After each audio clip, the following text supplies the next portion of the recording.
Okay, well, here it is, early April, and Ray and I have come down to a new section of creek. Well, that's actually a new creek that has some very, very pretty bedrock. It's just absolutely gorgeous down here. But as you can see, I'll just kind of pan up here. It is a very steep run up over that first little berm. There is it is a road, but it's, I won't say vertical, but it's real close getting back up there. It was kind of exciting getting down here because it just rained yesterday and there's some very slippery dirt and mud on that hillside, so getting back up is going to be interesting. But it is very pretty down here. Looking at all kinds of cracks in this bedrock, and that's what we're going to be doing today, is cracking and crevicing. And maybe we got enough flow here to throw a little drop riffle sluice in, so we can go from there. I'm going to show you Ray coming up down the creek there a little bit. He's just getting organized. We just got here, and it's time to see if we can find some of that mellow yellow gold. Boy, it'd be a great spot just to have a picnic, much less get some gold going.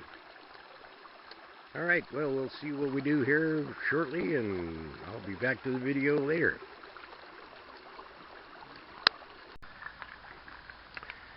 Well, I'm down here where Ray is working, and as per usual, you know, I clean out a crack and get maybe an inch of material in the bottom of a pan, and Ray on the other hand has got a 5-gallon bucket and is cleaning out a major crack. He's taken out a couple of large rocks down here. I'm going to have to probably come around the other side here so you can see what he's doing. And let me get a little better shot here of Ray's crack. Alright, now he's pried out a couple of very large, yeah, not your plumber's crack. Your t-shirt is covering that. Alright, he's pried out a couple of chunks of this slate right here, and he's getting down. There's a lot of material between the pieces of slate, and that's where the gold accumulates. Alright, and this is a very nice deep hole. I'm hoping you can see exactly what he's got going here. So he's moving some material, and he already panned out once and got a little bit of gold. I didn't get a chance to take a picture of it, but we will see what he gets on this next run. I'll make sure that he gives me a yell when he cleans up the little drop riffle. Speaking of the drop riffle, we'll look down over here. You see where my little blue pan is over there. Just beyond that is the drop riffle set up with a nice flow. And so we've got a perfect setup on a perfect day.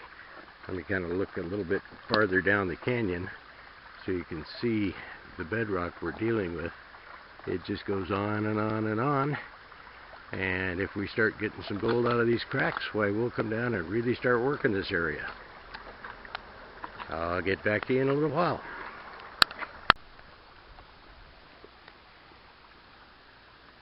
Alrighty, well, here's a shot of Ray's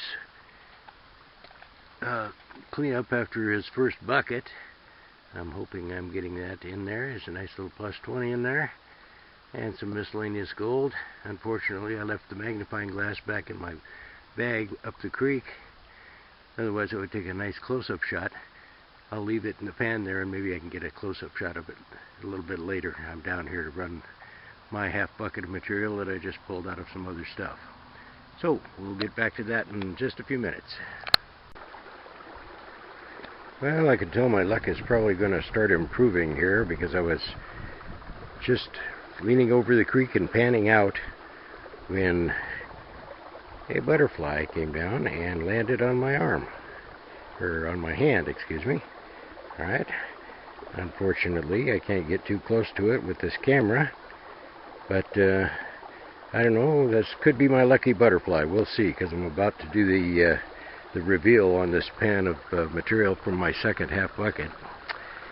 And let me change hands here real quick and see if I can create a reveal.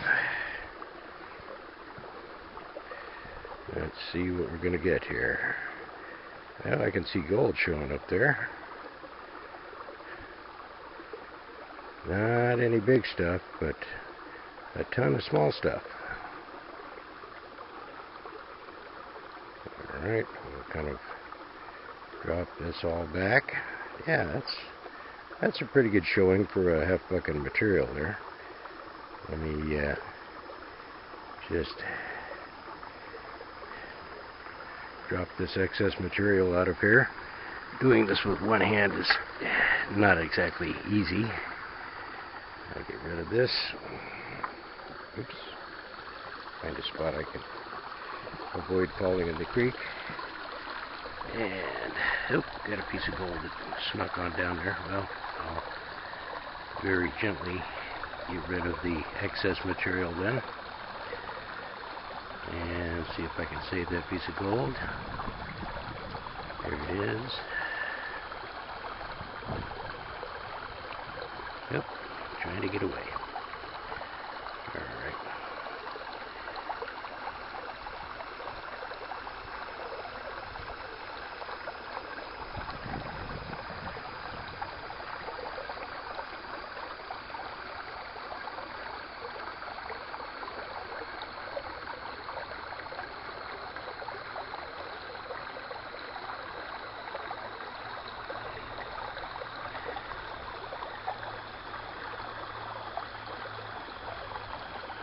Exercises in careful panning here.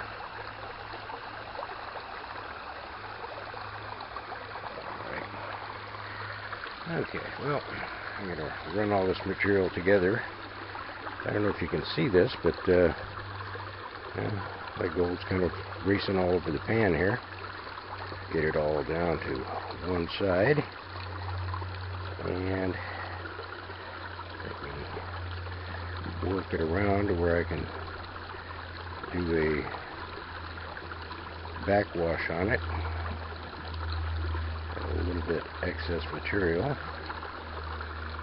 I'll back up here a little bit. Okay, gold in a black pan just does not photograph well.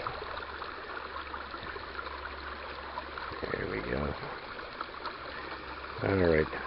I'm going to turn this off for just a second and then go ahead and put the magnifying glass on so you can actually see the gold.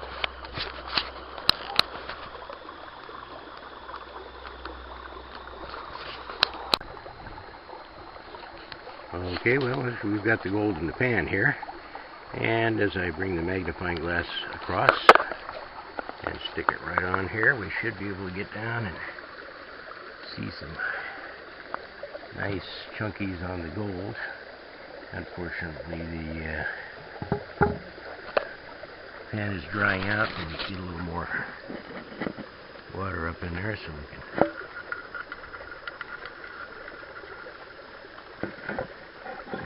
see the gold. Alright, there we go. Alright, pan is falling up. That's okay. Alright. Now I am unsure as to whether or not this gold is in focus in the magnifying glass, because I have a very, very tiny screen on a very tiny camera here. But in any case, that is 1/2 bucket's worth of gold. Makes me feel a little bit better about the trip down this steep hill. Alright, well, I just finished my, I guess, well, third. It was actually only 1/2 bucket of material. And a half a bucket? Yeah. See, that's 6 times fast. In any case, I got some more gold, not great gold. It's pretty small stuff. You can see it down in here. I'm going to slide the magnifying glass in and hopefully we'll get it in focus a little bit.